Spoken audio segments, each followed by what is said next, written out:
ser por toda palabra, por todo pensamiento, inclusive, Padre, por aquello que ni siquiera tenemos memoria, pero que no te ha sido agradable.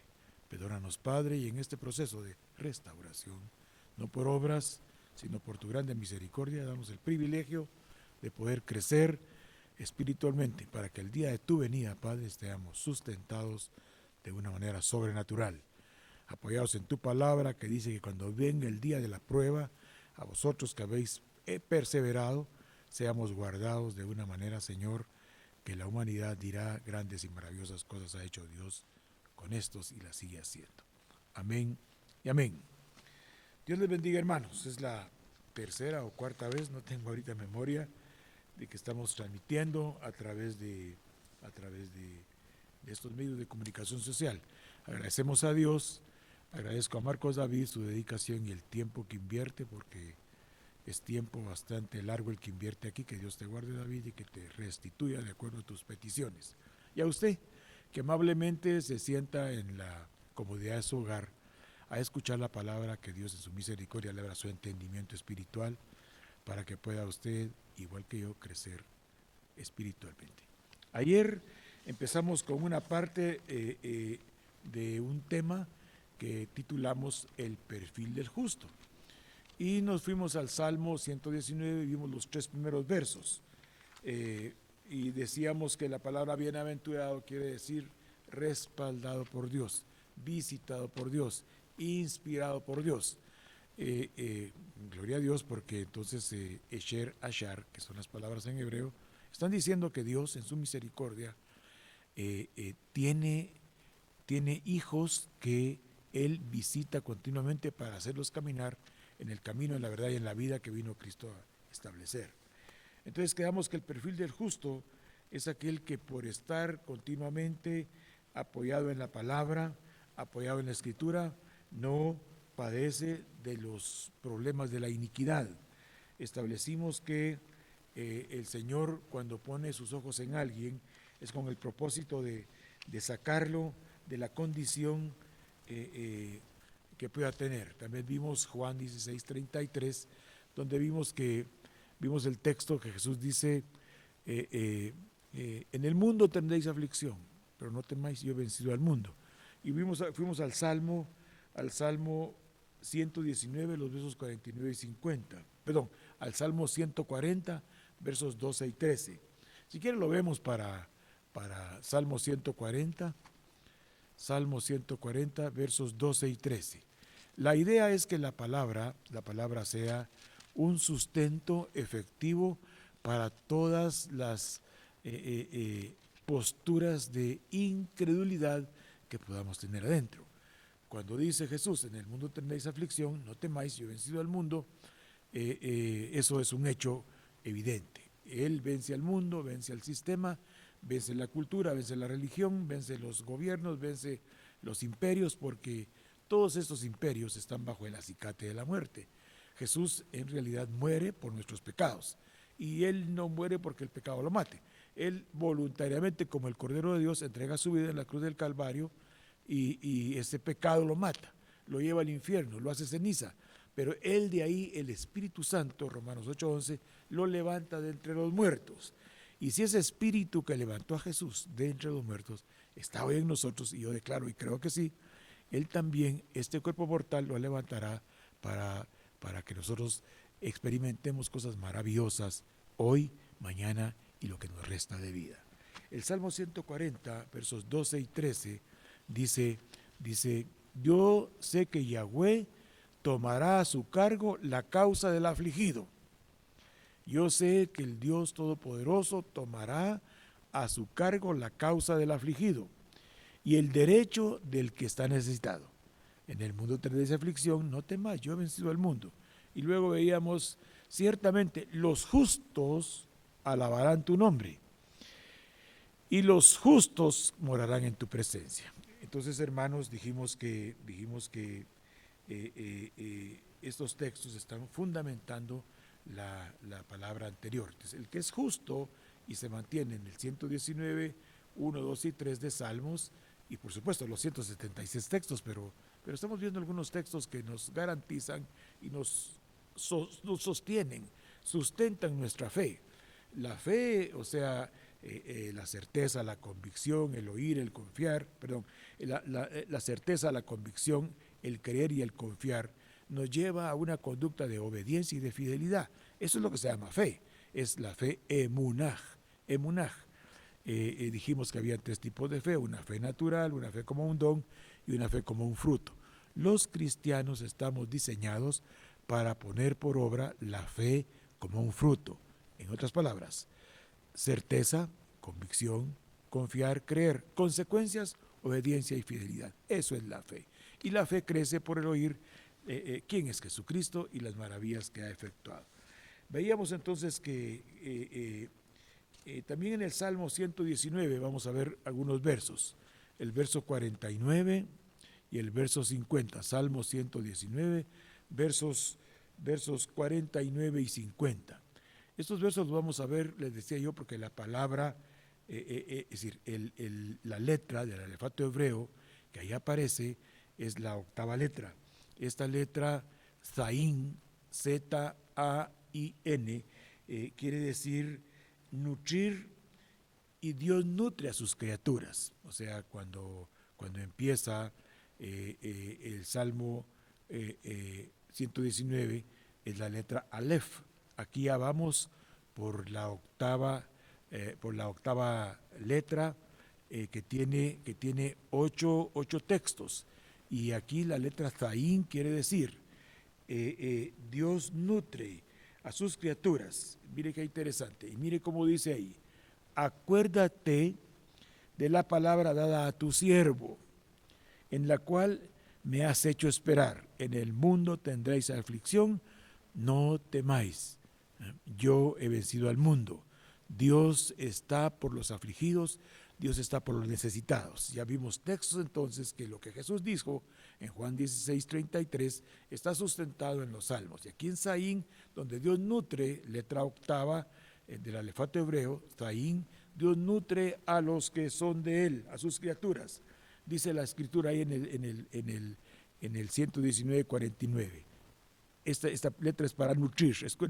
Oiga como dice: acuérdate de la palabra dada a tu siervo, en la cual me has hecho esperar.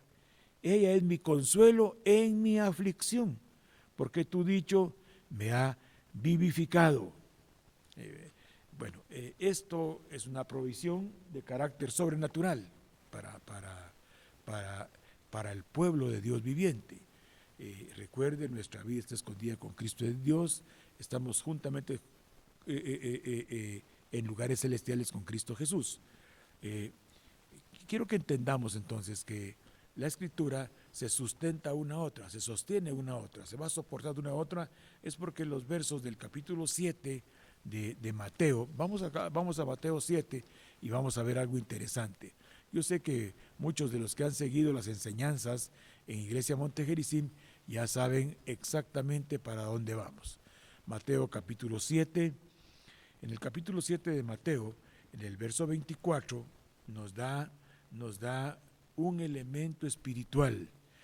Lo que vimos en 16:33, lo que vimos de Juan, lo que vimos en el Salmo 119, versos 1, 2 y 3, lo que vimos en Salmo 119, versos 49 y 50, lo que vimos en el capítulo 140 de Salmos, versos 12 y 13, hacen un sustento. Ahora veamos cómo este sustento nos sostiene en el tiempo de dificultad. Leamos lo que dice Mateo 7:24.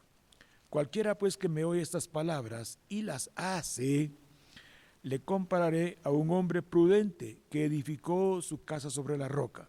La roca es Cristo, por supuesto. La roca es Cristo.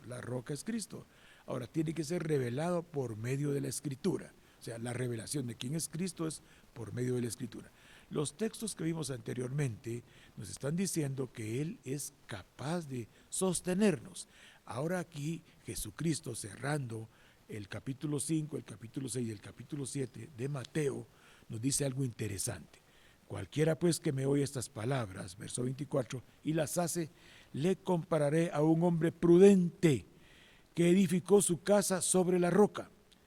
Descendió la lluvia, vinieron los ríos, Soplaron vientos y golpearon contra aquella casa y no cayó aquella casa porque estaba fundada sobre la roca.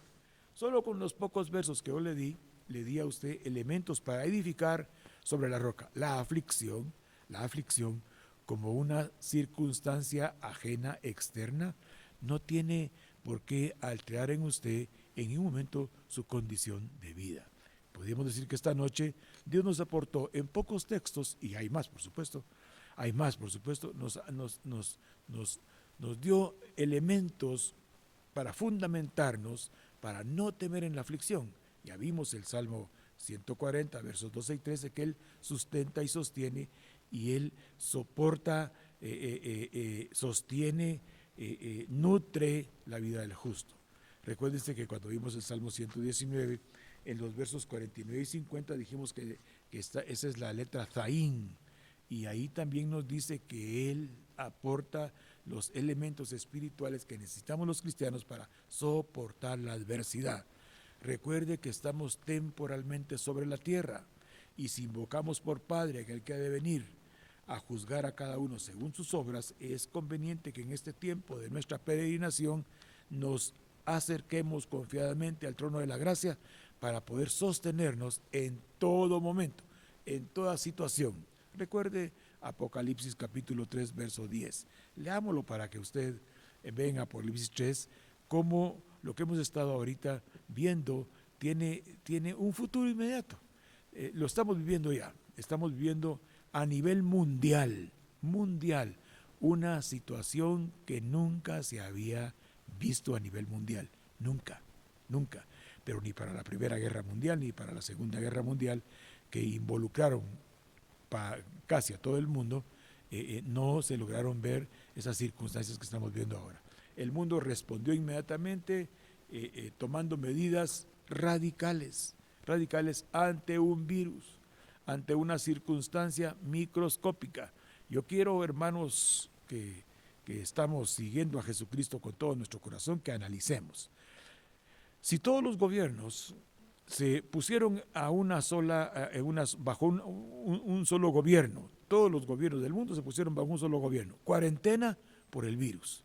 Entonces quiere decir que estamos haciendo una plataforma previa para que cuando aparezca el anticristo, todos los gobiernos se sujeten a este personaje, imponiendo y marcando todas las circunstancias que él quiere. Recuerde que para comprar la gente va a tener que tener una marca y una serie de circunstancias variadas, pero esto nos está diciendo que sí, que la gente cuando mira adversidad y dificultad y pone en riesgo su vida, es capaz de sujetarse a una autoridad. Siempre hay rebeldes, siempre hay los que se resisten, pero a costa de la vida.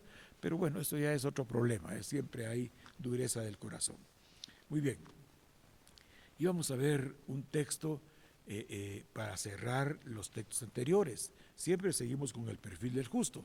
Mire lo que dice el capítulo 3 de Apocalipsis en el verso 10. Por supuesto que aquí tenemos claro a qué nos referimos, ¿verdad? Veamos el 3:10 entonces de Apocalipsis. Aquí el Señor está hablando a la iglesia fiel.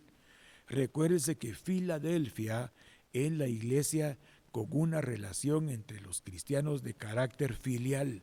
La palabra Filadelfia quiere decir que hay afinidad entre los hermanos, que se está manejando, se está motivando un mismo sentir. Entonces, esta iglesia de Filadelfia es una iglesia a la cual le habla el santo, el verdadero, el que tiene la llave de David. Escuche, le habla el santo, el verdadero, el que tiene la llave de David, el que cuando abre una puerta nadie la cierra, y cuando él cierra la puerta nadie la abre. Fíjese quién le está hablando a la iglesia que provoca relación de unanimidad entre el prójimo. Es normal entonces que Jesucristo nos haya dicho, miren, amarán al Señor su Dios con todo su corazón, con toda su alma, con toda su mente, con todo lo que ustedes son. Pero el otro mandamiento, dijo, es similar: a su prójimo como a ustedes mismos. En la iglesia de Filadelfia se ha alcanzado ese nivel. Por eso el santo, el verdadero, el que abre la puerta, le habla a esta iglesia y le dice, yo conozco tu forma de conducta, yo conozco tu proceder, yo tengo cuantificado, tengo calificada todas tus conductas, abiertas, ocultas, que nadie sabe, pero yo las tengo bien detectadas. Y agrega, en el mundo tienes poca fuerza, pero aunque tienes poca fuerza, no has negado mi nombre. Los textos que acabamos de ver es una forma de no negar el nombre de Dios. En el mundo tendremos aflicción, Cristo venció al mundo y nos da otros textos. Y hay muchos textos más, pero solo agarramos del Salmo 119, porque el Salmo en sus 176 versos, el Salmo 119 en sus 176 versos, da suficientes elementos para que nos fundamentemos en la roca inconmovible que es Jesucristo. Sigue diciendo, yo conozco tus obras, y aquí he puesto delante de ti una puerta abierta a la cual nadie puede cerrar, porque aunque tienes poca fuerza, has guardado mi palabra y no has negado mi nombre. He aquí yo entrego de la sinagoga de Satanás a los que dicen ser judíos y no lo son, sino que mienten. He aquí yo haré que vengan y se postren a tus pies y reconozcan que yo te he amado. No vamos a tocar ese texto ahorita porque el 10 es el que me interesa. Porque estamos hablando de que ¿qué estamos esperando? Hay aflicción. Bueno, pues ya tenemos elementos escriturales para que Él nos guarde en el tiempo de la prueba. Cerramos con el 7:24, 7:25 de Mateo. O sea, nosotros ahorita dimos escritura para que usted se fundamente en ello, para que el Espíritu Santo le dé poder. El recibiréis poder del Espíritu Santo quiere decir que estoy tan fundamentado, estoy tan afirmado, creo fiel y firmemente lo que he escuchado, por tanto en Él esperaré, porque yo sé que Dios es poderoso para guardar por la palabra mi vida para cualquier día de adversidad. Mire lo que dice, por cuanto has guardado la palabra de mi paciencia. Recuérdese que la palabra paciencia la hemos visto, es la palabra upomene, la palabra griega upomene, paciencia, upomene, quiere decir que en el tiempo de dificultad, que en el tiempo de adversidad, que en el tiempo en el cual nos vemos atacados, nos vemos invadidos por noticias, por circunstancias, nos vamos a mantener fieles, firmes, aunque tenemos poca fuerza porque lo mediático es tremendo, aunque tenemos poca fuerza porque ignoramos una serie de cosas, pero la palabra está sobre todas las circunstancias. La palabra es espíritu y es vida. Entonces, y no estamos hablando de vida biológica, estamos hablando de una vida poderosa sobrenatural. El poder del Espíritu Santo es que cuando yo entiendo la Escritura, ahí me resguardo, ahí me cobijo, ahí me encierro, ahí tomo decisiones, ahí trazo conductas, ahí sé qué esperar. Por cuanto has guardado la palabra de mi paciencia, yo también te voy a guardar de la hora de la prueba. Estamos viviendo prueba a nivel mundial. Mire lo que dice ahí, de la hora de la prueba que ha de venir sobre el mundo entero para probar a los que moran en la tierra. ¿Qué es lo que estamos viendo ahora? ¿Qué es lo que estamos viendo ahora? Sobre el planeta Tierra está el mundo, el sistema. Las circunstancias que estamos viviendo está diciendo, necesitamos estar fundamentados en Cristo Jesús. Y eso quiere decir estar fundamentados en la palabra.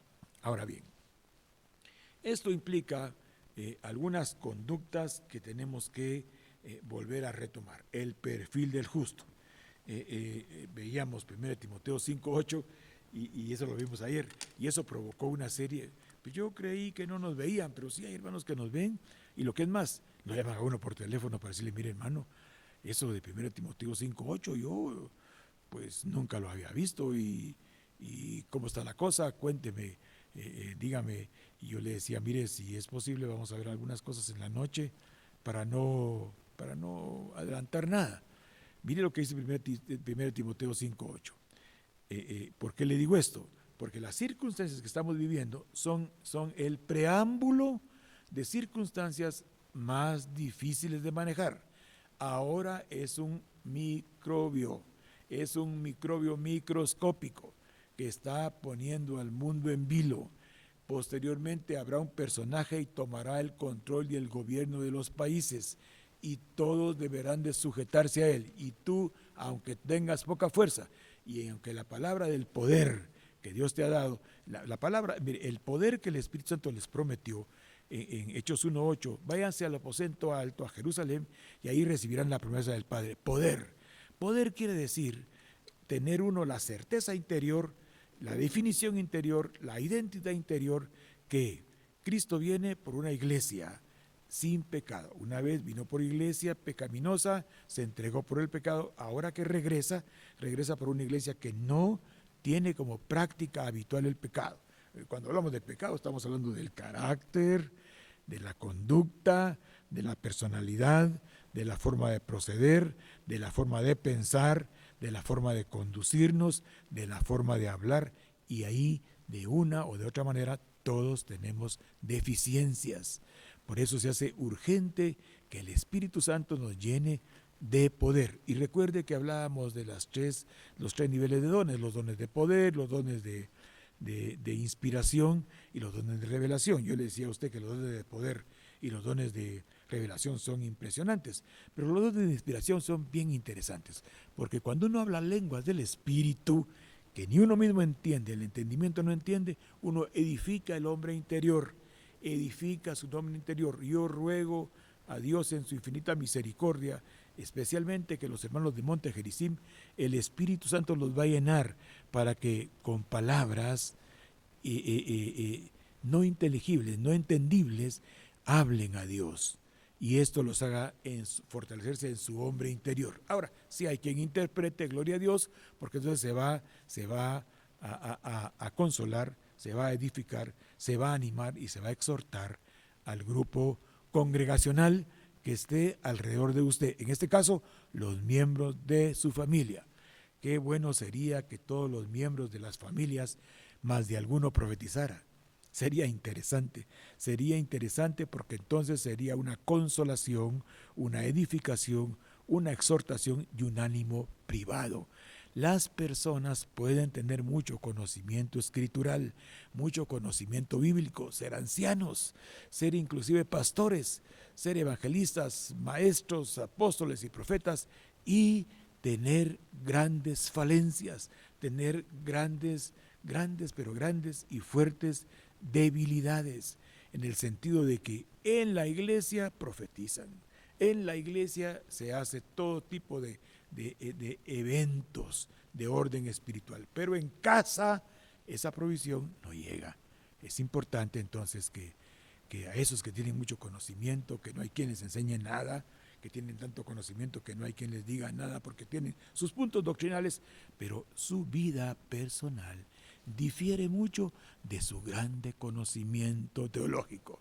Solo es teología, solo es conocimiento, porque solo el Espíritu Santo de Dios puede revelar la verdad de la Escritura. Leamos 1 Timoteo 5:8. Digo esto porque lo que vimos anteriormente es una provisión que yo quería darle a usted para que si tiene aflicción se sustente en Cristo Jesús.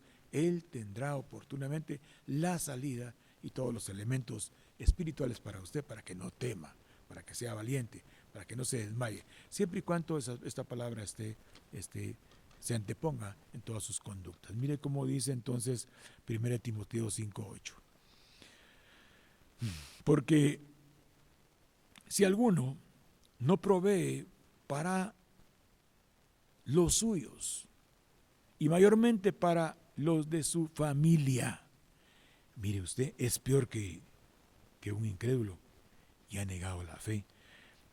Cuando platicábamos ayer, hablábamos de que la provisión de casa, comida, de alimentos, de salud, pues yo no dudo, yo espero que todos de alguna manera, con limitaciones o como usted pueda, la está aportando, y Dios se encargará, usted que diezma, de que el devorador y el destructor sean echados fuera.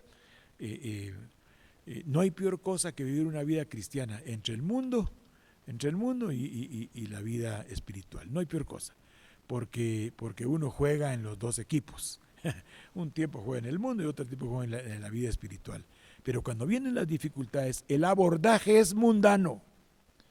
Cuando vienen las dificultades, el abordaje es temperamental.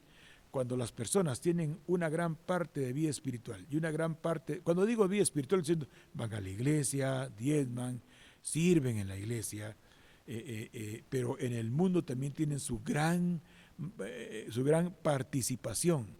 Cuando hay Espíritu Santo en la vida espiritual, el mundo, inclusive las situaciones mundanas, se plegan, salen dominadas, porque Cristo ya venció al mundo.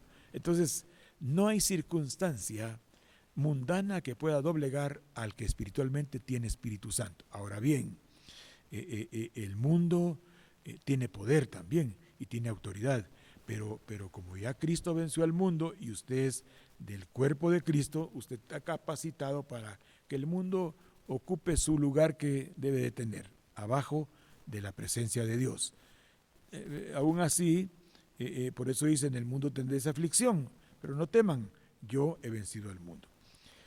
Miren, hermanos, es bien complicado ese verso, porque ese verso está diciendo que el que no provee para la familia, ¿qué provee? ¿Proveer qué? ¿Proveer qué? Estamos hablando del perfil del justo. ¿Proveer qué? ¿Proveer qué? Porque pues gloria a Dios, todos los que yo conozco provean para su casa. Hay alimento, hay casa, hay salud, se enferma un hijo, se enferma la esposa, ahí está la provisión, en fin, hay un esfuerzo por mantenerse vivos desde el punto de vista biológico. Pero ahora dice que el que no provee para su casa, especialmente para su familia, dice que es un incrédulo y ha negado la fe. Quiere decir que este texto tiene una implicación de orden no solo físico, sino que más que todo espiritual. Porque no dice, porque el que no provee para su casa es un irresponsable, ¿ah? Es un tacaño, es un avaro, es un pichicato, no dice así. Dice que el que no provee para su familia, especialmente para su casa, es un incrédulo. Entonces está hablando de su nivel de espiritualidad y ha negado la fe. Quiere decir que si el autor y consumador de la fe es Cristo, ha negado a Cristo con su conducta. Ahora, el problema es qué tipo de provisión se espera entonces. En el Antiguo Testamento, hermano, por ejemplo, Noé, Abraham, Lot, Isaac, Jacob, Moisés, Aarón, por no mencionar Josué, José, todos estos eran hombres que proveían para su casa. Proveyeron especialmente, si no mira José, usted proveyendo para su familia a pesar de la ingratitud que hicieron con él, pero les dijo José, no se preocupen, yo todo este movimiento de que ustedes me vendieron y fue para Egipto no era más que para sostener la raza, la generación, o sea, José lo tuvo claro. Abraham, cuando Lot fue llevado por lo de Kedorlaomer cautivo, se fue atrás de ellos. Isaac siempre estuvo sirviendo a los de su casa. Es más, se puso siempre a la orden de las circunstancias con el propósito de que su casa estuviera sustentada. Jacob, por lo consiguiente, siempre trató por todos los medios de tener paz con Esaú y lo logró. Y si comenzamos a chequear, Lot, por ejemplo, es un hombre justo que afligía su alma. Job era reconocido como un hombre que proveía continuamente para sus hijos. Dice que hacía continuamente por las tardes sacrificios porque él creía que habían pecado. Cuando comenzamos a ver, estos hombres eran justos porque se prodigaban para su familia. Yo sé que usted está pensando, sí, pero lo que pasa es que nosotros estamos justificados delante de Dios. Eso no lo discutimos. Él fue entregado por nuestras transgresiones y por nuestras transgresiones Él murió. Pero Él resucitó para nuestra justificación. Pero ahora, ¿cuál es el papel de los justos? ¿Cuál es el perfil de los justos en este verso de 1 Timoteo 5:8? Yo antes de hablar de esto, quisiera que viéramos algunas cosas que es importante mencionar.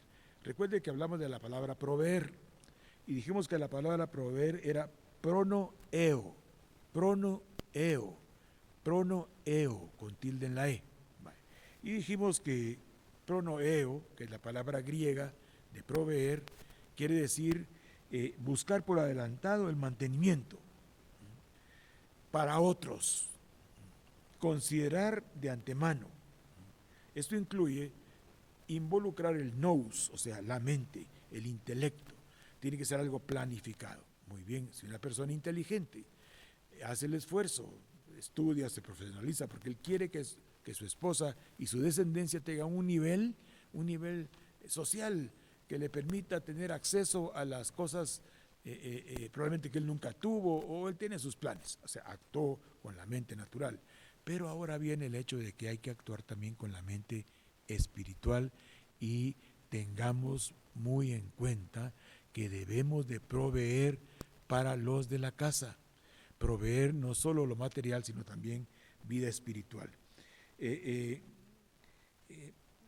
Me preocupa porque dice que ha negado la fe.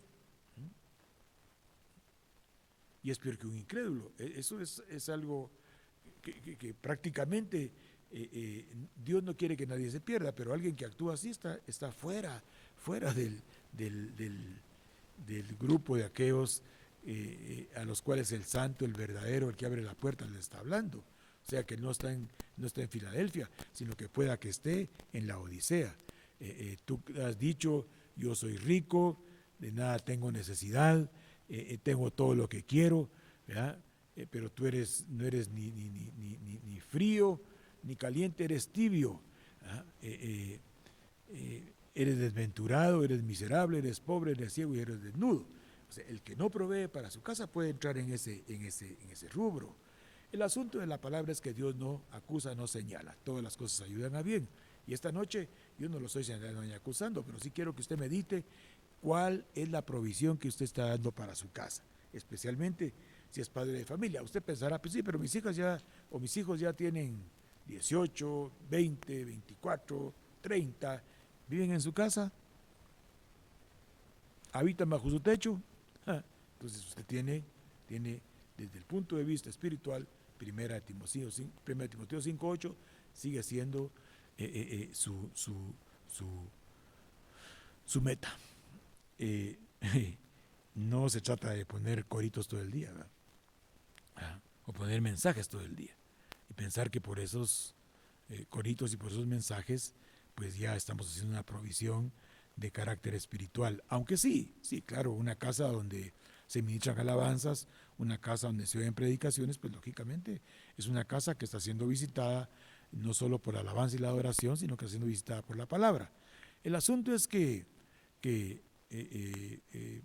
hay que escuchar es de la palabra shamá.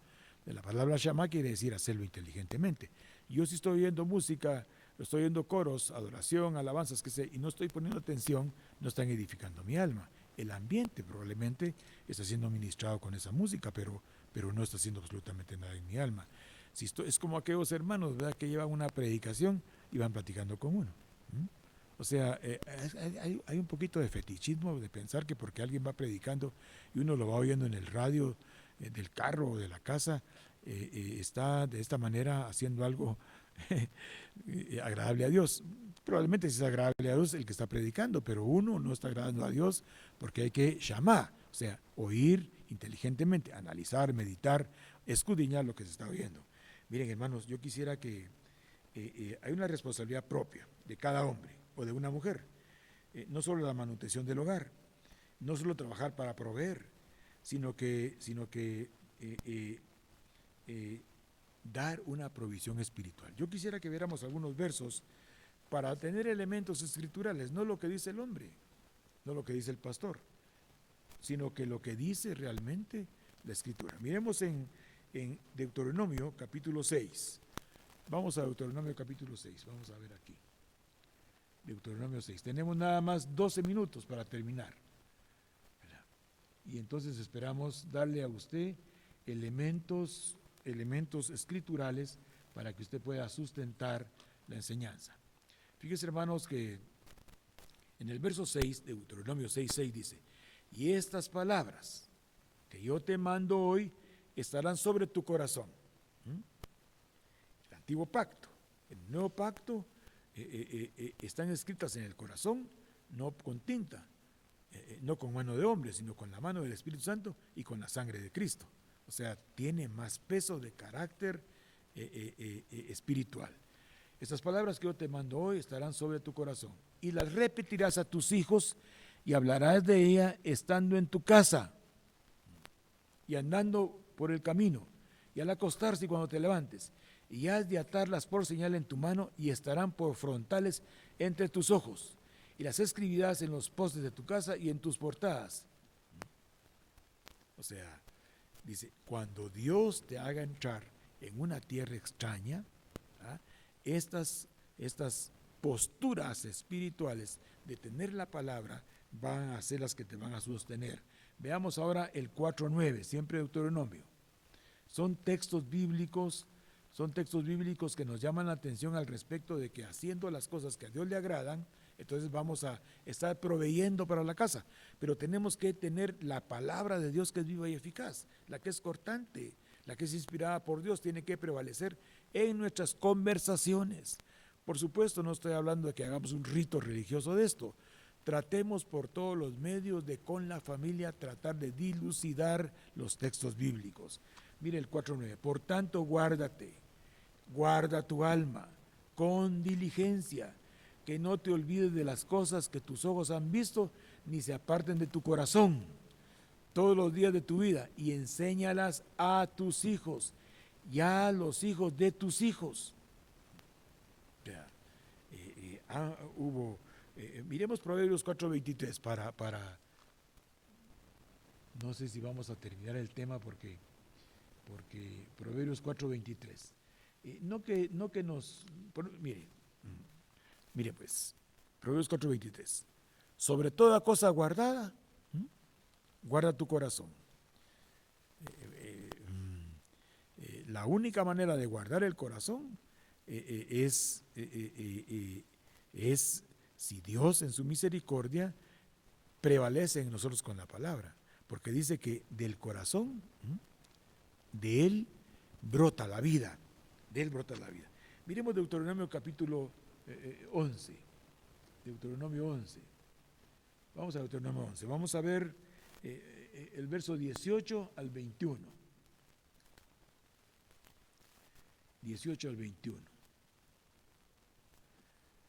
Grabad pues estas mis palabras en vuestro corazón y en vuestra alma, atadlas como una señal en vuestra mano, y serán por insignias entre vuestros ojos, y enseñadlas a vuestros hijos, hablando de ellas cuando te sientes en tu casa y cuando andes por el camino, cuando te acuestes y cuando te levantes. Escríbelos en los postes de tu casa y en tus puertas. A veces parecerá un poco exagerado, pero miren hermanos, no hay otro camino, no hay otra verdad, no hay otra vida. Quiero que veamos el Salmo 78. Vamos a ver el Salmo 78. Salmo 78. Y vamos a ver los versos, vamos a ver unos versos en el Salmo 78. Dice el Salmo 78, es un masquil de Asaf. Escucha, pueblo mío, mi enseñanza. Inclinad vuestro oído a las palabras de mi boca. En parábolas abriré mi boca, hablaré enigmas de la antigüedad, que hemos oído y conocido, y que nuestros padres nos han contado. No lo ocultaremos a nuestros hijos, sino que contaremos a las generaciones venideras las alabanzas del Señor, su poder y sus maravillas. Porque Él estableció un testimonio en Jacob y puso una ley en Israel, la cual ordenó a nuestros padres que enseñaran a sus hijos, lo que vimos en Deuteronomio 4, en el 11 y en el 6, para que la generación venidera lo supiera, aún los hijos que habían de nacer, y estos se levantaran y lo contaran a sus hijos, para que ellos pusieran su confianza en Dios y no se olvidaran de las obras de Dios, sino que guardaran sus mandamientos, y no fueran como sus padres, una generación porfiada y rebelde, generación que no preparó su corazón y cuyo espíritu no fue fiel a Dios. En conclusión, miren hermanos, íbamos a ver Proverbios, pero ya no tenemos tiempo para ver algo importante, tal vez mañana o tal vez el domingo, porque creo que el domingo yo tengo planificado invitar a algunos hermanos para que vengan aquí, se sienten con nosotros y compartan también sus puntos de vista al respecto de las últimas predicaciones que hemos dado, especialmente aquellos que se han reportado diciendo que han visto esto. Pero en Proverbios tenemos elementos bien importantes que ya no los vamos a ver, porque hay una vara que es la vara Shevet, una vara que es la vara mate, una vara que es una vara que estas varas hablan de instrucción, de instrucción. El problema muchas veces con los padres de familia es que no tienen palabra revelada de parte de Dios, por tanto se ven autolimitados y evitan por todas las maneras posibles de hablar de la palabra en la mesa. Dejamos pendiente entonces algunas otras características del perfil del cristiano. Un perfil de un justo es que la palabra prevalece dentro de su casa. Si yo sé que hay una vacuna que va a evitar una enfermedad que puede ser letal, los primeros beneficiados son primero yo y inmediatamente después mis hijos. ¿Ah? O sea, mi núcleo familiar, el esposo, la esposa, los hijos, son los primeros beneficiados. Si usted cree que la palabra es espíritu y es vida y es capaz de salvar su alma, los primeros depositarios de parte de usted como autoridad tienen que ser su esposa, sus hijos y toda la gente que vive bajo su casa, bajo su cobertura, que vive recibiendo no solo la provisión de comida, de casa, de salud, de visitación suya, sino que también la provisión espiritual que es capaz de salvar nuestras almas. Cierro con esto. Recibid con mansedumbre la palabra implantada.